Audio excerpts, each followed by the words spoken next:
pas que je ferai désormais pour sauver le témoignage de sa puissance, un moment hors de sa miséricorde et de son amour infini.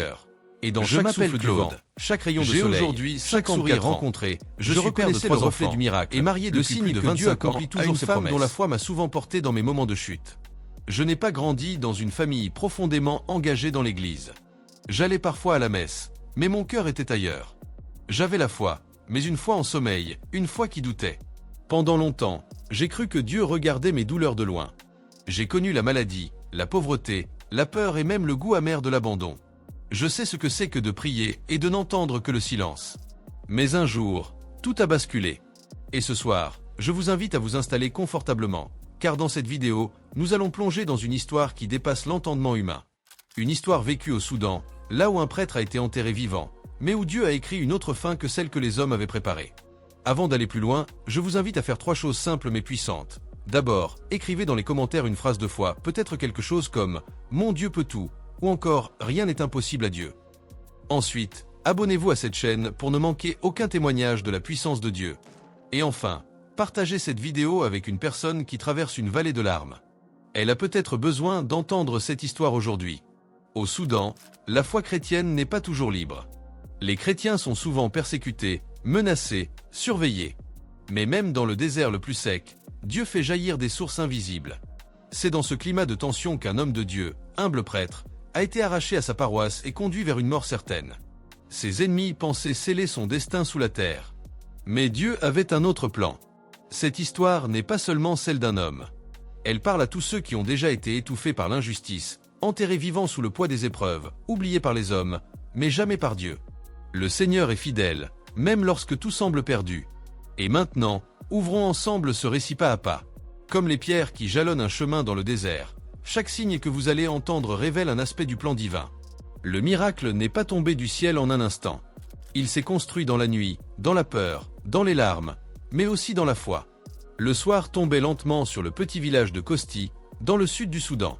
Les rayons du soleil, rouges comme le feu, s'étiraient sur les murs de terre séchés et peignaient le sol d'une lumière brûlante et douce à la fois. Les habitants rentraient chez eux après une longue journée de travail dans les champs. Le vent transportait des effluves de bois brûlés et de pain plat qu'on préparait dans les maisons. Tout semblait paisible en surface.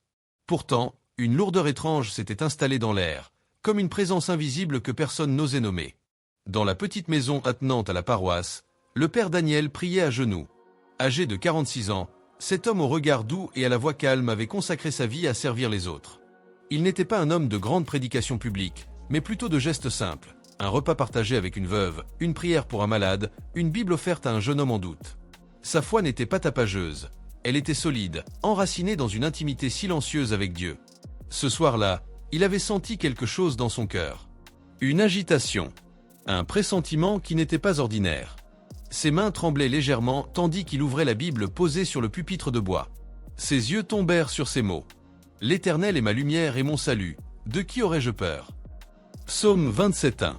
Il relut ce verset plusieurs fois. Sa respiration s'apaisa, mais une voix intérieure lui murmurait « Prépare-toi ».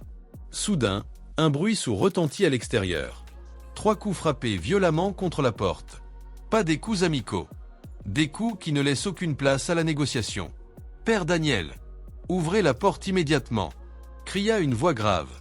Il se leva lentement. Ses jambes étaient lourdes comme si la terre elle-même essayait de le retenir. Le silence de la pièce fut brisé par le claquement du vent contre les volets. Il fit un signe de croix et murmura « Seigneur, que ta volonté s'accomplisse !» Il ouvrit la porte. Devant lui, 5 hommes vêtus d'uniformes sombres, armés de fusils, le fixaient. Leur regard était froid, presque mécanique. Leurs bottes soulevaient la poussière du sol. L'un d'eux, manifestement le chef, s'avança. « Vous êtes le prêtre Daniel Musa ?»« Oui, c'est moi, » répondit-il d'une voix calme. « Vous êtes accusé de propager une foi interdite et de troubler l'ordre public. Vous allez nous suivre. Maintenant. » Il y eut un silence. Daniel savait que contester n'avait aucun sens. Ici, au Soudan, proclamer le nom du Christ était un acte qui pouvait coûter la vie. Pourtant, il ne ressentait pas de colère. Seulement une paix étrange, comme si quelqu'un marchait à ses côtés. « Puis-je au moins prier quelques secondes ?» demanda-t-il.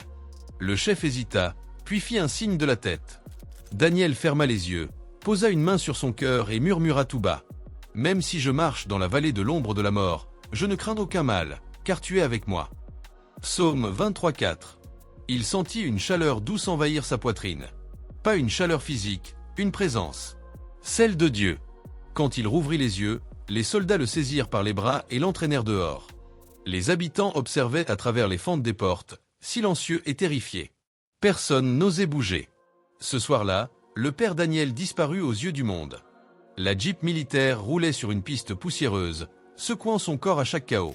Le ciel s'était obscurci et seule la lumière froide de la lune éclairait la route. À l'arrière du véhicule, Daniel gardait les yeux fixés sur l'horizon. Il priait en silence. Ses lèvres ne bougeaient presque pas, mais dans son cœur, une conversation s'élevait vers le ciel. « Seigneur, je ne sais pas où il m'emmène. Peut-être vers la mort. Mais je sais que tu marches avec moi. Je ne suis pas seul. » Il se souvenait des histoires de foi qu'il avait racontées aux enfants de sa paroisse.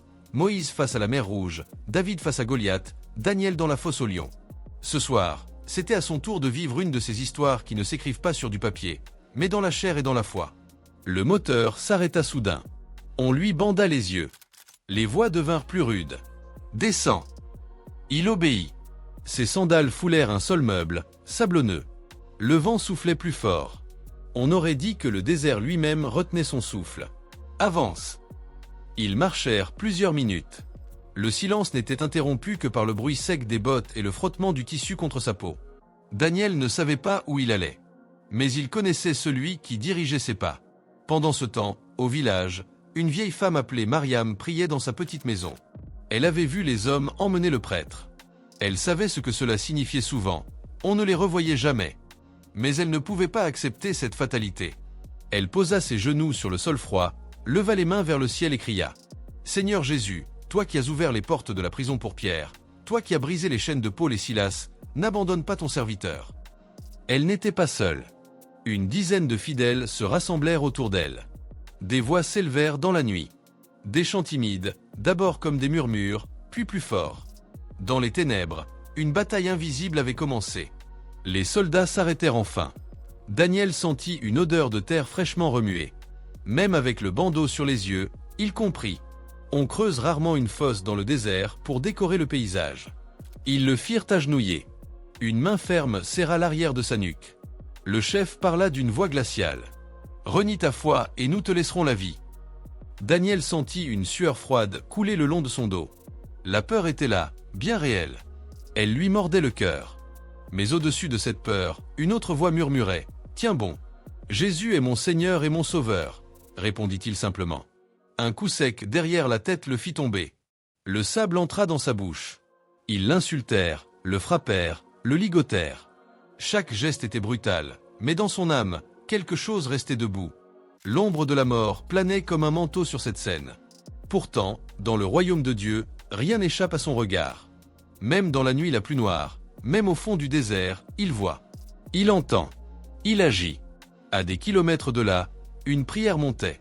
Au même instant, un verset surgit dans le cœur de Daniel, comme une torche en plein gouffre. « Ne crains rien, car je suis avec toi. Ne promène pas des regards inquiets, car je suis ton Dieu. Je te fortifie, je viens à ton secours, je te soutiens de ma droite triomphante. » Ésaïe 41:10. Le cœur battant, il sentit que ce n'était pas la fin, mais le commencement d'un témoignage que nul homme n'aurait pu écrire de lui-même. L'ombre s'étendait, mais Dieu était déjà dans l'ombre. Le bandeau qui recouvrait ses yeux avait été arraché d'un geste brusque. Le vent chaud et sec du désert fouettait son visage. Ses mains étaient toujours ligotées derrière son dos. Ses genoux s'enfonçaient dans le sable meuble. Devant lui, à quelques mètres, béait une fosse fraîchement creusée. Une tranchée large et profonde. Le sable amoncelé sur les bords témoignait d'un travail récent. Elle n'était pas là par hasard. L'un des hommes ricana d'un rire sec et rauque. « Voilà la maison que nous avons préparée pour ton Dieu », lança-t-il avec un mépris presque théâtral. Le prêtre Daniel ne répondit pas. Ses yeux balayèrent la scène. Le ciel était noir, constellé d'étoiles froides. À 7 heures de la nuit, même les insectes semblaient s'être tus. Un silence lourd régnait, un silence qui annonçait la mort. Le sable crissait sous les bottes des ravisseurs. Leurs armes luisaient faiblement sous la lumière tremblotante d'une lampe torche. Daniel sentit son cœur battre violemment contre sa poitrine. Une peur viscérale, animale, le traversa. L'instinct de survie hurlait en lui de fuir, de se débattre, de crier. Mais une autre voix s'élevait dans le silence intérieur. Une voix plus douce, mais plus forte que tout le reste. « Ne crains pas. Je suis ici. » Il ferma les yeux un instant et inspira profondément. L'air chaud du désert brûlait sa gorge. Chaque respiration semblait plus lourde que la précédente. L'un des soldats s'approcha, le fusil sur l'épaule. « Nous allons te donner une chance. Renie ton Dieu. Dis devant nous que tu abandonnes cette foi, et tu repartiras vivant. » Daniel leva lentement la tête. Son regard croisa celui du soldat. Un regard sans haine, sans arrogance, mais rempli d'une paix qui désarmait. « Je ne peux pas renier celui qui m'a sauvé. Mon Seigneur Jésus est ma vie. » Le soldat cracha par terre. Un autre éclata de rire. « Alors c'est ici que tu mourras. » Ils l'empoignèrent brutalement. Ses pieds traînaient dans le sable. Il entendait chaque pas, chaque bruit sec de bottes comme une sentence. Lorsqu'ils le placèrent au bord de la fosse, un parfum de terre humide monta à ses narines. Une odeur lourde, presque métallique. C'était l'odeur de la tombe. Pendant qu'il le forçait à s'agenouiller, des souvenirs affluèrent dans sa mémoire comme une inondation. Le jour de sa vocation. Son premier sermon dans cette petite chapelle de village. Les sourires d'enfant qu'il bénissait après la messe. La main ridée d'une vieille femme malade qui lui avait murmuré « Père Daniel, priez pour moi ». Chaque visage, chaque prière, chaque larme défilait comme un film. Et au-dessus de tout, une lumière intérieure persistait. Comme si Dieu lui montrait qu'aucune de ces choses n'avait été vaine. L'un des ravisseurs sortit un couteau et s'approcha pour couper la corde autour de ses poignets. Non pas pour le libérer, mais pour qu'il tombe plus vite. Ses mains libres, Daniel les posa doucement sur sa poitrine. Il murmura, presque en silence. « Seigneur Jésus, je remets mon esprit entre tes mains. » Acte 7:59. Ces mots n'étaient pas des mots de résignation, mais d'abandon total à Dieu. Comme Étienne sous les pierres, comme Jésus sur la croix. Prêt à rencontrer ton Dieu, railla le chef. Daniel ouvrit les yeux. Son regard se fixa sur la croix invisible de son cœur. Il n'y avait plus de retour en arrière. Ils le poussèrent dans la fosse.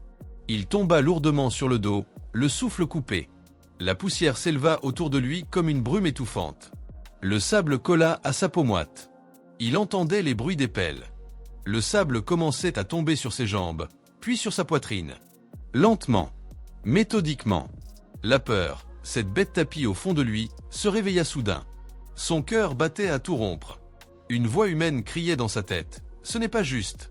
Ce n'est pas ainsi que cela devait finir. » Mais une autre voix, plus profonde encore, parlait à son âme. « Même ici, je suis là. » Il pensa à Jésus au tombeau, au 3e jour. Il pensa à Lazare, à Joseph jeté dans la citerne, à Daniel dans la fosse aux lions. Tous avaient connu un moment où tout semblait fini. Et pourtant, Dieu avait écrit une autre page après celle que les hommes croyaient définitive. Le sable montait lentement, couvrant ses jambes, son torse, ses bras. Le poids commençait à l'écraser. Chaque respiration devenait plus difficile. La poussière envahissait ses narines. Ses yeux brûlaient. Ses doigts tremblaient. Il aurait pu crier. Il aurait pu supplier. Il n'en fit rien. À la place, il commença à prier à voix basse. « Père, je ne comprends pas, mais je te fais confiance. Si cette nuit est ma dernière, que ma mort soit un témoignage. » Il ferma les yeux et se souvint d'un verset qu'il avait souvent lu aux fidèles lors des enterrements. « Car je sais que mon Rédempteur est vivant, et qu'il se lèvera le dernier sur la terre. » Job 19:25.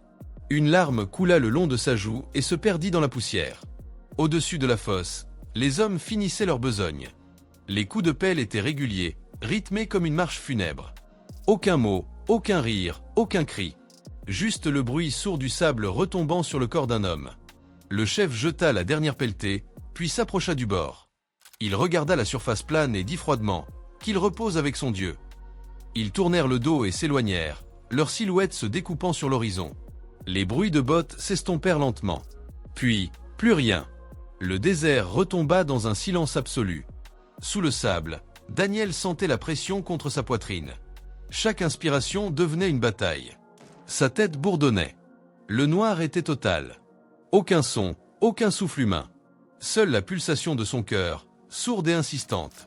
Il aurait pu sombrer dans le désespoir. Mais une chaleur inhabituelle commença à grandir dans sa poitrine. Pas une chaleur physique, une lumière intérieure. Comme si quelque chose en lui refusait de s'éteindre. « Je suis avec toi jusqu'à la fin du monde. » Matthieu 28:20. Le verset résonna dans son esprit comme une cloche dans le silence. Il le répéta encore et encore, comme une arme contre la peur. « Tu es avec moi. Tu es avec moi. Tu es avec moi. » Sa respiration devint plus lente, mais son âme s'élevait. Il sentit son corps s'alourdir, mais son esprit s'allégeait. Pendant ce temps, au village, la prière continuait. Mariam et les fidèles étaient à genoux dans la petite chapelle. La flamme des bougies tremblotait. On entendait des sanglots, des soupirs, des chants faibles mais déterminés. « Seigneur, fais comme tu as fait pour Lazare !» cria une voix. « Tu es le Dieu des impossibles !» cria une autre. Il ne savait pas où Daniel était. Il ne savait pas qu'il avait été enterré vivant. Mais il savait une chose, Dieu entend même les prières qui ne savent pas quoi demander. Sous le sable, Daniel sentit une fraîcheur étrange parcourir ses membres. Ce n'était pas le froid de la mort. C'était comme une caresse invisible. Comme si une main céleste reposait sur sa poitrine. Dans le noir total, il murmura une dernière fois, « Seigneur Jésus, que ta volonté soit faite. » Le monde sembla s'éloigner de lui. Les battements de son cœur ralentirent. Une paix étrange envahit tout son être. Le sable n'était plus une prison. Il était devenu un sanctuaire. Et soudain, un bruit. Un grondement lointain. Très faible au début. Comme un souffle. Puis plus fort. Le vent. Le désert, si calme quelques minutes auparavant, commençait à changer de visage. Un vent sec se leva d'abord, soulevant de petits tourbillons de sable. Puis, comme si une main invisible avait ouvert les cieux, une véritable bourrasque se mit à balayer la plaine. Les grains de sable sifflaient dans l'air. Des éclairs illuminaient le ciel lointain. Les palmiers ployaient. Les villageois levèrent les yeux et virent des nuages sombres rouler sur l'horizon. Dans la fosse, le sable vibra légèrement. Puis un peu plus fort. Daniel, à demi conscient, sentit une pression se déplacer autour de lui. La surface au-dessus de sa tête commençait à s'éroder. Ce n'était pas un miracle spectaculaire. C'était discret, progressif, mais irrésistible.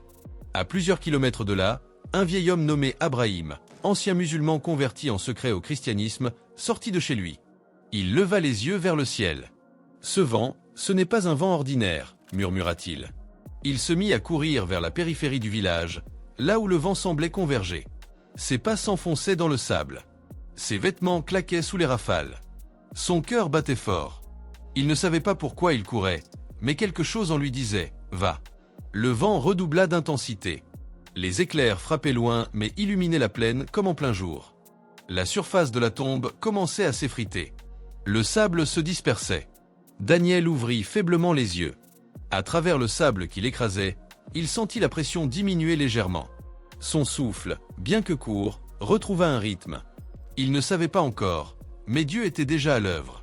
Ceux qui espèrent en l'Éternel renouvellent leurs forces. Ésaïe 40-31. L'homme Abrahim arriva sur les lieux. Ses yeux se posèrent sur une zone de sable remuée, comme si quelqu'un avait creusé récemment. Il se mit à genoux et commença à gratter frénétiquement. Ses doigts saignaient. Le vent fouettait son visage. Mais il creusait encore et encore. Au bout de quelques minutes, ses doigts touchèrent un tissu imbibé de sueur et de poussière. Il cria, « Il est là! Quelqu'un est ici !» Deux autres villageois, attirés par le vent et les éclairs, le rejoignirent.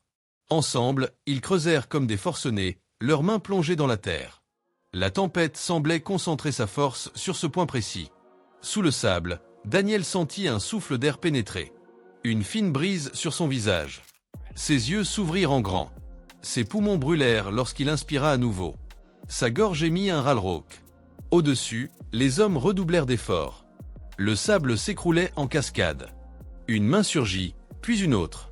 Enfin, son visage apparut à la surface, couvert de poussière et de sueur. « Il respire !» cria Abrahim. Ils le tirèrent lentement, avec précaution. Son corps était engourdi. Ses lèvres tremblaient. Mais son cœur battait. Il n'était pas mort. Dans le village, une cloche improvisée sonna. Les fidèles, encore en prière, se levèrent et coururent. Lorsqu'ils virent Daniel, allongé sur une couverture, couvert de sable mais vivant, un cri s'éleva. Un cri collectif, profond, presque animal. Un cri de joie, de stupeur, de reconnaissance. Mariam tomba à genoux, les mains levées vers le ciel. « Seigneur, tu l'as fait !» Daniel, à demi conscient, balbutia une seule phrase d'une voix cassée mais claire. « Jésus est vivant !» La tombe ouverte n'était plus une menace. Elle était devenue une preuve. ce que les hommes avaient creusé pour éteindre une lumière. Dieu l'avait transformé en autel de gloire. Ce soir-là, dans le désert du Soudan, une foi silencieuse avait défié la mort. Et Dieu avait répondu, non pas par des éclats de tonnerre visibles, mais par le souffle du vent et la force de la prière. Car Jésus cria d'une voix forte, « Lazare, sors !» Et le mort sortit. Jean 11, 43. Le moment le plus terrifiant de cette histoire survient lorsque le prêtre, ligoté, bâillonné et couvert de poussière, est traîné au bord d'un trou creusé dans le sol sec du Soudan. Le soleil avait disparu derrière les montagnes et la nuit étendait déjà son voile épais. Les rires sinistres des hommes armés résonnaient dans l'air, tandis qu'ils l'enfonçaient dans la terre. À ce moment précis, tout semblait fini. Il n'y avait plus ni foule, ni église, ni lumière. Seulement une obscurité suffocante et le bruit des pelletées de sable s'abattant sur son corps. Ce qui allait suivre dépasse l'entendement humain. Il n'y a rien de plus angoissant que le silence d'une fosse. Le prêtre pouvait sentir le poids de la terre sur sa poitrine. Chaque inspiration devenait une bataille, chaque seconde une éternité. Ses mains liées derrière son dos, ses jambes entravées, il ne pouvait bouger. Tout ce qu'il pouvait faire, c'était penser et prier. Dans ce silence, il n'a pas crié. Il n'a pas supplié les hommes. Il a murmuré le nom de celui en qui il avait placé toute son espérance, Jésus. Ce nom qui a ouvert les prisons, qui a calmé les tempêtes, qui a fait trembler les tombeaux. Il a fermé les yeux et dans l'obscurité totale, une image est revenue dans son esprit. Celle du Christ au jardin de Gethsémani, seul, transpirant des gouttes de sang, entouré de ténèbres et pourtant en train de dire « Non pas ma volonté, mais la tienne ». À cet instant, ce prêtre soudanais a compris que la tombe n'était pas le lieu de la fin, mais celui où commence la victoire de Dieu. Il a commencé à réciter lentement un passage qui lui était cher depuis son enfance. Psaume 23:4. « Quand je marche dans la vallée de l'ombre de la mort, je ne crains aucun mal, car tu es avec moi, ta houlette et ton bâton me rassurent. » Ces mots n'étaient pas des paroles creuses. Ils devenaient pour lui comme une respiration nouvelle, une corde invisible qui le reliait au ciel alors que la terre le recouvrait. Il y a des instants dans la vie où la voix de Dieu ne se fait entendre que lorsque tout le reste s'est tu. Là, au fond de la terre, ce prêtre a ressenti une paix étrange, une paix qui ne venait ni de sa force ni de son courage, mais de quelque chose ou plutôt de quelqu'un de bien plus grand. Il a dit plus tard dans son témoignage, « Ce n'est pas moi qui priais.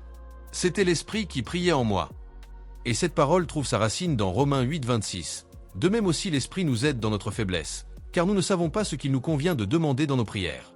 Mais l'Esprit lui-même intercède par des soupirs inexprimables.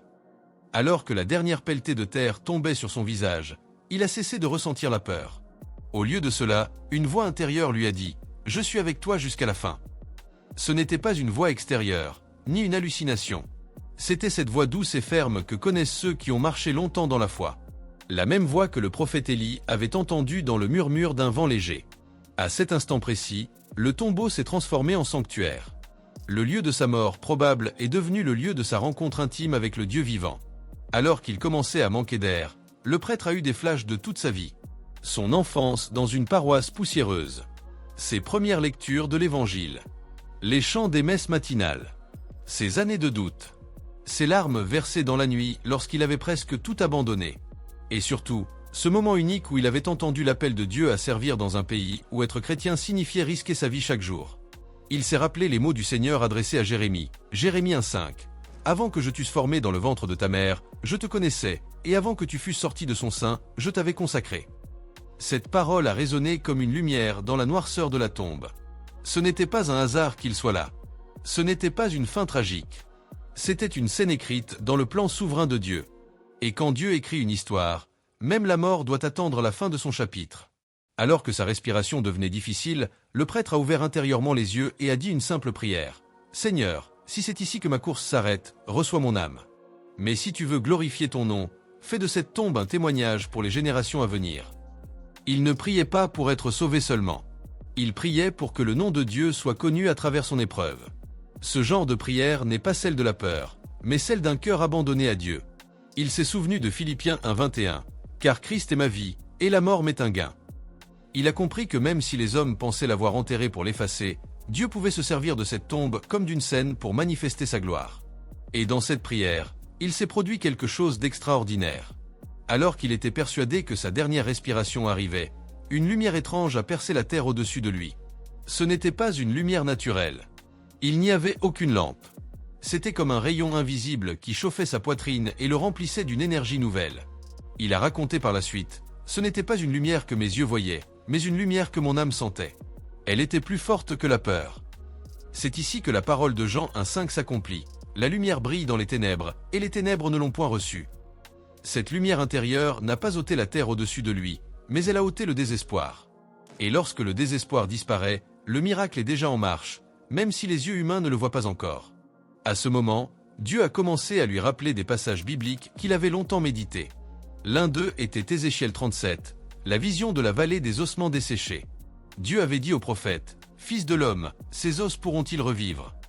Et alors qu'Ézéchiel prophétisait, les os ont repris vie. Le prêtre s'est mis à murmurer ces paroles dans la tombe. Il ne criait pas, il proclamait.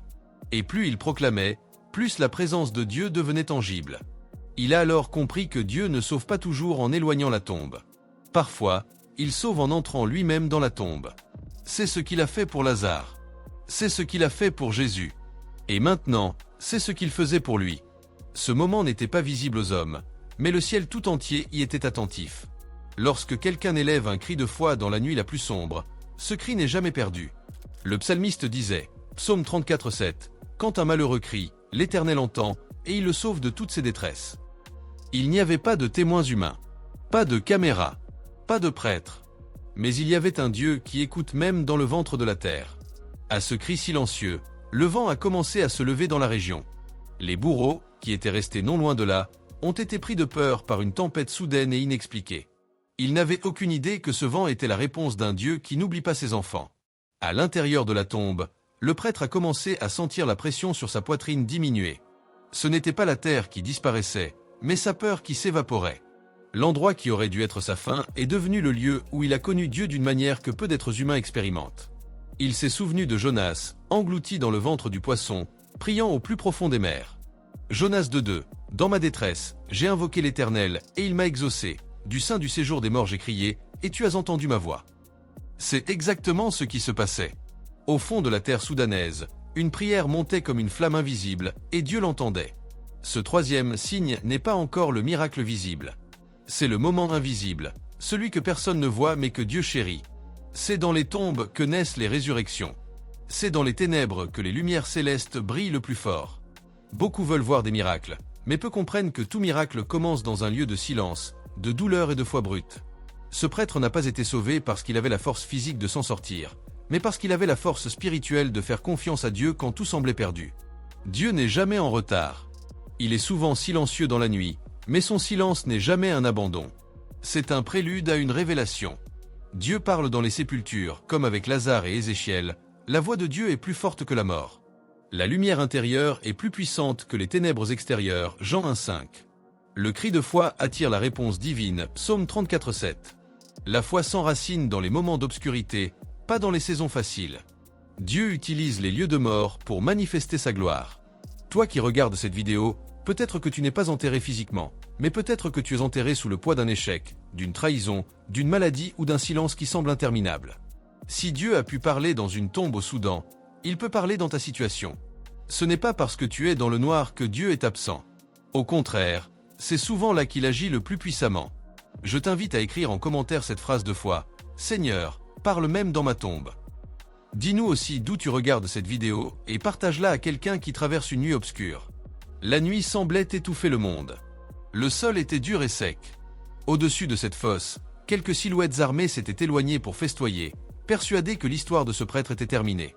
Mais au ciel, une autre histoire était en train de s'écrire. Ce qui allait se produire n'était pas une coïncidence. Ce n'était pas un simple hasard. C'était une démonstration éclatante de la souveraineté divine. Là où les hommes voyaient une tombe fermée, Dieu voyait une porte ouverte.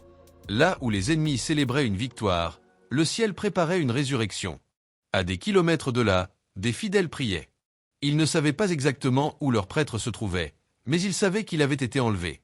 Ce soir-là, une veillée de prière avait été improvisée dans une petite église de fortune. Pas de projecteur, pas de grand chant, seulement des lampes à huile et des voix tremblantes. Une femme âgée, agenouillée sur le sol en terre battue, répétait inlassablement un passage qu'elle avait appris dans son enfance. Psaume 121, 1-2. « Je lève mes yeux vers les montagnes. D'où me viendra le secours?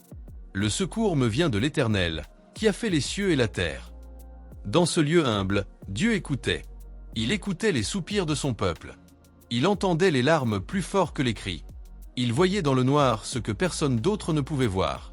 Pendant ce temps, au fond de la tombe, le prêtre luttait encore pour respirer. Ses pensées étaient calmes, presque comme s'il avait accepté son sort. Mais le Seigneur n'avait pas dit son dernier mot. À peine quelques heures après qu'il ait été enterré, une tempête s'est levée sur la région. Elle était soudaine, violente et anormale. Les villageois racontent qu'il n'y avait eu aucun signe de pluie. Le ciel était clair ce matin-là. Mais maintenant, le vent hurlait comme s'il portait une voix céleste. Les bourreaux, surpris par cette agitation soudaine, ont d'abord tenté de se réfugier dans une maison abandonnée. Mais le vent semblait les poursuivre. Un d'entre eux aurait crié « C'est un signe !» Ce n'est pas normal. Pendant que la terre tremblait légèrement, une pluie intense a commencé à tomber. Les gouttes frappaient le sol comme des marteaux. En quelques minutes, le sol autour de la tombe s'est transformé en boue. Or, dans ce pays désertique, ce type de pluie est extrêmement rare. Ce n'était pas une pluie naturelle. C'était une pluie envoyée pour défaire ce que les hommes avaient voulu sceller. Sous la pression de la pluie et du vent, la terre autour de la tombe s'est mise à bouger. Ce n'était pas encore une délivrance complète, mais un signe. Le sable qui avait été tassé par les bourreaux s'effritait lentement. Une petite poche d'air s'est ouverte près du visage du prêtre, lui permettant de respirer à nouveau. Il a compris que quelque chose d'extraordinaire était en train de se produire. Il ne pouvait pas voir le ciel, mais il pouvait sentir la main invisible de Dieu travailler à travers les éléments. Il s'est alors souvenu de Marc 4,39. S'étant réveillé, il menaça le vent et dit à la mer, « Silence! Tais-toi !» Et le vent cessa, et il se fit un grand calme. Cette fois, le vent n'était pas l'ennemi. Il était l'instrument de Dieu. Dans un souffle rauque, presque imperceptible, le prêtre a murmuré, « Seigneur, je sais que tu es là. » Et en effet, il était là. Pas comme un roi lointain sur un trône, mais comme un père penché sur la tombe de son enfant. Il est des miracles qui ne se voient pas à l'œil nu. Ils ne font pas de bruit, ils n'ont pas de lumière éclatante. Ce sont des miracles silencieux, opérés par des anges envoyés en mission. Alors que la pluie tombait et que le vent faisait trembler les feuilles des acacias, le prêtre a senti une présence. Pas une présence humaine. Une paix descendait, comme si quelque chose s'était assis à côté de lui dans cette tombe étroite. Ce n'était pas une hallucination. C'était ce que la Bible décrit souvent, l'intervention angélique. Psaume 34,8. L'ange de l'Éternel campe autour de ceux qui le craignent, et il les arrache au danger. Le sol continuait de s'effriter. Lentement, une ouverture plus large s'est formée près de sa tête. L'eau ruisselait dans la tombe, mais au lieu de le noyer, elle creusait un chemin. C'était comme si la nature elle-même collaborait avec le ciel pour accomplir la délivrance de Dieu. Pendant ce temps, à une centaine de mètres, les bourreaux commençaient à paniquer. L'un d'eux s'est écrié « Ce n'est pas normal. Depuis des années que je vis ici, je n'ai jamais vu une tempête comme celle-là. » Ils savaient qu'ils avaient touché à quelque chose de sacré. Ce prêtre, qu'ils croyaient effacé, devenait maintenant le centre d'une agitation inexplicable. L'un des hommes a voulu retourner vers la tombe pour vérifier, mais un éclair a frappé un arbre tout près de lui. Ils ont fui en criant. Ce n'était pas une fuite stratégique, mais une fuite de terreur. La peur avait changé de camp. Ésaïe 54,17. Toute arme forgée contre toi sera sans effet, et toute langue qui s'élèvera en justice contre toi, tu la condamneras. Dans la tombe, la boue remplaçait lentement le sable compact. Le prêtre pouvait à nouveau respirer plus librement. Il a pris une grande inspiration et, malgré la douleur dans sa poitrine, il a senti une force nouvelle. Il s'est mis à chanter doucement. Ce n'était pas un chant appris dans une chorale. C'était un murmure cassé, fragile, mais rempli d'une foi inébranlable. Le Seigneur est mon rocher, mon refuge et ma délivrance. C'était sa manière de résister à la mort, non pas avec des armes humaines, mais avec une louange qui transperce la terre. Ce chant lui a rappelé Paul et Silas, enfermés dans une prison à Philippe, qui chantaient au lieu de pleurer. Actes 16, 25 à 26. Vers le milieu de la nuit, Paul et Silas priaient et chantaient les louanges de Dieu. Tout à coup, il se fit un grand tremblement de terre, en sorte que les fondements de la prison furent ébranlés. Et comme à Philippe, ici aussi, les fondements étaient en train de céder. Au plus fort de la tempête, alors que le ciel semblait ouvert, une voix intérieure a traversé l'esprit du prêtre. « Ce tombeau ne sera pas ta fin. » Il savait que cette voix n'était pas la sienne. Elle était douce mais puissante, comme un torrent qui balaie tout sur son passage. Elle lui rappelait la voix que Lazare a entendue. « Lazare, sors !» Jean 11, 43 à 44. Jésus cria d'une voix forte. « Lazare, sors !» Et le mort sortit, les pieds et les mains liés de bandes, et le visage enveloppé d'un linge. Même si personne n'était là physiquement pour crier, cette voix spirituelle avait le même effet. Elle ordonnait à la mort de reculer. Les liens qui enserraient les poignets du prêtre semblaient se détendre sous l'effet de l'humidité et de la boue. Ce qui avait été noué par la main des hommes commençait à céder sous la main invisible de Dieu. Soudain, une rafale de vent plus forte que les précédentes a frappé la zone de la tombe. Un bruit sourd s'est fait entendre. Le sol s'est fissuré légèrement, créant une brèche sur un côté. L'air frais s'est engouffré à l'intérieur. Ce fut pour le prêtre comme une résurrection. Il a pris une grande inspiration, puis une deuxième. Ce simple souffle était déjà un miracle. À ce moment précis, il a dit dans son cœur, « Même si je ne sors pas vivant, je sais que tu es venu jusqu'à moi. » Mais Dieu ne s'était pas approché pour l'accompagner dans la mort. Il s'était approché pour le faire sortir. À travers la fissure, il a commencé à crier, pas un cri de panique, mais un cri de foi. Chaque mot était une proclamation. Chaque respiration était une prière. « Seigneur, que ton nom soit glorifié dans cette terre de souffrance. Montre que tu règnes, même ici. » Et pendant qu'il priait, quelque chose de bouleversant se produisait à la surface. Des paysans, fuyant la tempête, sont passés à proximité. L'un d'eux, croyant entendre une voix, s'est arrêté. Puis il a crié aux autres, « Il y a quelqu'un sous la terre. » Dieu avait orchestré toute la scène. Une pluie imprévue. Une fissure providentielle. Et maintenant, des témoins humains. Les hommes ont couru vers la voix. Ils ne savaient pas que c'était un prêtre. Ils n'avaient pas d'outils sophistiqués, seulement leurs mains et des bâtons. Sous la pluie battante, ils ont commencé à creuser à main nue. Le vent les fouettait, mais quelque chose les poussait à continuer. Pendant qu'ils creusaient, l'un d'eux répétait « C'est comme si une force invisible guidait nos mains. » Peu à peu, une ouverture s'est agrandie. La respiration du prêtre devenait audible. L'un des hommes a glissé sa main et a touché son épaule. « Il est vivant !» a-t-il crié. Ce cri a retenti dans la nuit comme une trompette de victoire. Le prêtre, à moitié conscient, a été extirpé de la terre boueuse. Ses vêtements étaient collés à son corps, ses lèvres tremblaient, mais ses yeux étaient ouverts. Et dans ses yeux, il n'y avait pas de peur. Il y avait une lumière paisible. Il a murmuré en levant la tête vers le ciel obscurci par les nuages. « Merci, Seigneur. Tu m'as entendu. » Ce moment était l'accomplissement de Psaume 42 à 3. Il m'a retiré de la fosse de destruction, du fond de la boue. Il a dressé mes pieds sur le roc, il a affermi mes pas. Il a mis dans ma bouche un cantique nouveau, une louange à notre Dieu. Ce n'était plus une simple histoire d'un prêtre enterré. C'était une rencontre entre le ciel et la terre. Les hommes qui l'avaient sorti ne comprenaient pas ce qu'ils venaient de vivre. Certains tremblaient. D'autres pleuraient. L'un d'eux a simplement dit « Ce n'est pas nous qui l'avons sauvé ». Et ils avaient raison. Car le miracle ne venait pas de la force humaine, mais de l'intervention divine. Le prêtre a posé sa main tremblante sur le sol encore boueux et a murmuré « Que cette terre témoigne pour toujours que mon Dieu est vivant ». Dieu mobilise les éléments naturels pour accomplir ses plans, vent, pluie, terre.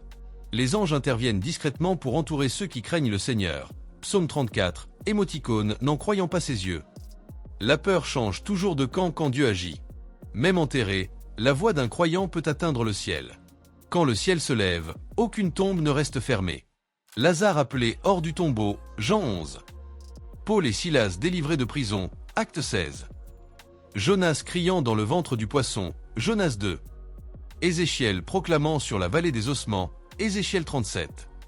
Pierre libéré par un ange, Acte 12. Toi qui écoutes cette histoire, peut-être que tu n'es pas sous la terre, mais peut-être que tu es enfoui sous une situation que tu crois scellée. Peut-être que tu crois que la porte est fermée, que tout est fini. Mais si Dieu peut faire pleuvoir au Soudan pour libérer un de ses serviteurs, il peut ouvrir ta tombe intérieure. Il n'est pas limité par les murs, ni par le temps, ni par les hommes. Quand le ciel se lève, rien ne peut rester enterré. Je t'invite à écrire en commentaire « Seigneur, lève-toi dans ma situation » et partage cette vidéo à quelqu'un qui a besoin de savoir que Dieu n'oublie jamais. La terre était froide et humide, mais ce n'était pas seulement le sol qui me serrait dans ses bras glacés. C'était le poids de la solitude, de l'angoisse et de la certitude que, peut-être, ma fin était arrivée. Le prêtre que j'étais, le serviteur de Dieu, se trouvait enterré vivant, dans un tombeau improvisé au cœur du Soudan, au milieu d'une région où la guerre, la peur et l'intolérance s'étaient installés comme des maîtres silencieux. Mes mains liées, mon corps écrasé par la pression de la terre humide, je tentais de respirer, mais chaque souffle semblait aspiré par le sol, comme si la terre elle-même voulait m'étouffer. Pourtant, dans ce désespoir absolu, quelque chose me poussait à persister. Mes lèvres, bien que tremblantes, murmuraient des prières, des appels au ciel que je connaissais depuis ma jeunesse. « Seigneur, si tu es là, montre-moi que je ne suis pas seul. Ne me laisse pas disparaître dans l'oubli de cette terre. Je fermais les yeux et je me rappelais mes premières années dans la prêtrise. Le parfum des cierges dans la chapelle de mon village natal, la douceur des chants grégoriens, la chaleur de l'accueil des fidèles. Ces souvenirs me donnaient une force insoupçonnée, une certitude. Même ici, dans l'obscurité totale, Dieu était avec moi. Chaque minute s'étirait comme un siècle. Mes doigts, engourdis par le froid et la peur, touchaient la terre autour de moi, cherchant une prise, un indice, quelque chose qui pourrait me guider vers la lumière. Mais tout ce que je sentais, c'était la poussière et le silence étouffant. Et pourtant, dans ce silence, j'entendais des voix, pas des voix humaines, mais des murmures presque imperceptibles, comme si le vent lui-même voulait me parler, comme si chaque souffle d'air portait un message divin. Je me souvins alors d'un sermon que j'avais prononcé des années auparavant sur la foi et l'espérance. Je me rappelais avoir dit « Même lorsque vous êtes au plus profond des ténèbres, Dieu prépare toujours un chemin. Ne désespérez jamais, car il agit dans le silence. » Ces mots, que j'avais prononcés pour rassurer mes paroissiens, résonnaient maintenant dans mon esprit comme un écho de vérité. Oui, Dieu agit, même ici, même pour moi. Soudain, un frisson parcourut mon corps. Ce n'était pas le froid de la terre, mais quelque chose de plus profond, de plus vivant. Une vibration imperceptible mais puissante, comme si le sol lui-même respirait. Mes yeux, bien que fermés, semblaient voir une lumière invisible. Je sus, dans une certitude presque douloureuse, que ce frisson était un signe, un avertissement final avant le miracle. Je n'étais pas seul. Une force divine m'entourait, prête à agir, patiente mais déterminée. Alors, mes pensées s'échappèrent vers ceux que j'avais laissés derrière moi. Je pensais à mes paroissiens, à leurs visages souriants, à leurs prières, à ceux qui m'avaient soutenu malgré la peur et la persécution. Je pensais à ma famille, à mes mentors, à ceux qui avaient cru en moi lorsque moi-même je doutais. Et je compris quelque chose de crucial. Ce que je vivais n'était pas seulement pour moi. C'était pour eux, pour tous ceux qui croient que l'obscurité peut être plus forte que la lumière. Ma survie était une preuve, un témoignage de la puissance de Dieu même dans les situations les plus désespérées. Puis vint le doute. Une vague de peur m'envahit. Et si ce miracle n'arrivait pas? Et si la terre se refermait sur moi avant que la lumière ne vienne? Mon cœur battait à tout rompre, mes mains tremblaient, et mes prières devenaient plus urgentes, presque suppliantes. Seigneur, fais que ta lumière éclaire ce tombeau. Ne me laisse pas ici, seul et oublié. Fais que ton nom soit glorifié à travers ma survie. Ces mots, répétitifs, presque mécaniques au début, devinrent une prière vivante, remplie de foi et de désir de justice divine. Et c'est alors que je sentis quelque chose d'autre. Un objet dur contre ma paume. Mes doigts engourdis le saisirent. C'était une croix, petite mais magnifique, laissée là, peut-être par un autre martyr, peut-être par la Providence elle-même. La tenir me donna une force nouvelle. Chaque fibre de mon être s'anima de courage. La croix était plus qu'un symbole, elle était la preuve que la foi peut traverser la mort, que Dieu agit à travers les signes les plus simples et les plus inattendus. Puis, un mouvement. Un craquement léger mais distinct, suivi d'un frémissement de la terre. Mon cœur s'emballa. Était-ce un signe du miracle, ou simplement un effondrement imminent? Je pris une profonde inspiration, retenant mon souffle, priant de tout mon être. Et alors, le souffle d'air devint plus vif, plus puissant. La terre au-dessus de moi vibrait sous une force invisible. Je sentis un chemin se former lentement, imperceptiblement, comme si les mains de Dieu creusaient autour de moi, guidées par une volonté divine. Chaque sensation était amplifiée. L'obscurité devenait moins oppressante, les vibrations de la terre se transformaient en une danse de lumière invisible, perceptible seulement par la foi. Je savais que le miracle était proche. Mon esprit s'ouvrit à une clarté nouvelle. Dieu n'abandonne jamais ceux qui croient en lui. Même enterré vivant, même dans la peur et l'angoisse, l'homme peut être sauvé par la puissance divine. Le temps n'avait plus de sens. Ce qui semblait durer des heures n'était peut-être que quelques minutes. Mais chaque instant était saturé de présence divine. Mes prières se mêlaient aux souvenirs de ma vie, à mes doutes, à mes espoirs, formant un tissu spirituel qui me reliait à Dieu. Et dans cette union, je sentis la paix. Une paix plus grande que tout ce que j'avais connu, plus profonde que la peur qui m'avait accompagné depuis des heures. Puis, le signe final. Une lumière éclatante, pure, pénétra à travers la terre, illuminant mon esprit et mon âme. La chaleur de cette lumière n'était pas physique mais spirituelle, remplissant chaque recoin de mon être d'une énergie sacrée. Mes mains se posèrent sur le sol, et je sentis la terre céder, m'offrant une sortie. Je poussai, lentement, chaque mouvement guidé par la force invisible qui m'entourait. Et enfin, mes pieds touchèrent l'air libre. L'air était froid, mais sacré, chargé de la présence de Dieu. Je levai les yeux vers le ciel, sentant chaque rayon de lumière comme un message divin. Mon corps tremblait, mais mon esprit chantait. Le miracle n'était pas seulement ma survie, c'était un témoignage vivant que Dieu agit toujours, même dans les ténèbres les plus profondes, même lorsque tout semble perdu. Et dans ce souffle de vent, dans le frémissement des arbres au loin, je compris que ma foi n'avait pas été vaine. Les larmes coulèrent sur mon visage, non pas de douleur, mais de reconnaissance. Je murmurai une prière. « Seigneur, merci. Merci pour chaque souffle, chaque vibration, chaque signe. Que ton nom soit glorifié, que ton amour soit révélé, et que ceux qui doutent trouvent en toi leur lumière. » Je restais là, allongé sur le sol, contemplant le miracle. Chaque sensation, chaque son, chaque odeur me rappelait que j'étais vivant non par mes forces, mais par la volonté de Dieu. Et dans ce moment, je compris que le plus grand signe avant le miracle n'était pas la lumière ou la terre qui bougeait, mais ma foi inébranlable, mon cœur tourné vers Dieu, prêt à recevoir le don de la vie. Et même alors que je me relevais, encore faible mais entier, je sus que cette épreuve ne s'achevait pas par un simple miracle physique. Elle était un témoignage pour le monde. La foi, la persévérance et la prière peuvent renverser la mort elle-même. Que chaque personne, chaque âme, puisse comprendre que, peu importe l'ombre, la lumière divine existe toujours. Alors que je reprenais mon souffle, encore étourdi par l'expérience, la lumière du soleil me frappa de plein fouet. Mais ce n'était pas seulement la lumière du jour, c'était comme si chaque rayon portait la certitude de la présence divine. Tout autour, le monde semblait transformé, comme si la nature elle-même célébrant le miracle. Les oiseaux chantaient, le vent dansait parmi les branches, et chaque souffle d'air semblait murmurer « Regarde, je suis avec toi, toujours ». Dans ce moment de révélation, je compris pleinement le sens de ce que j'avais vécu.